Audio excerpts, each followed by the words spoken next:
Ano yung mga pwedeng marketing para sa nagsisimula at zero budget? O, kunyari, balik tayo lahat, zero budget. Paano ka magmamarket? Social media. Dali. Internet, Dali nga. Libre. Clippings. Ratat ka ng ratatat sa social Paano media. marketing?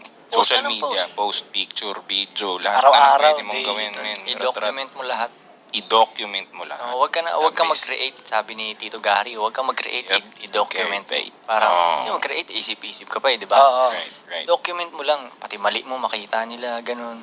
May nakaraan may kausap akong producer. Okay.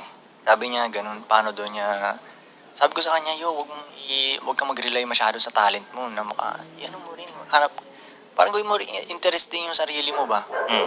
Kasi kung talent lang, pagalingan ka lang gumawa ng beats, ang hirap lumaban nun. Interest, sabi ko, ba't kaya zero post yung IG mo, post ka, lahat, pakita mo, ganun. Ewan ko kung tama yung advice ko yun, pero yun ang binigay ko. Gumagana naman sa mga... Baka sa akin lang kasi gumagana eh. Paano yun, tol?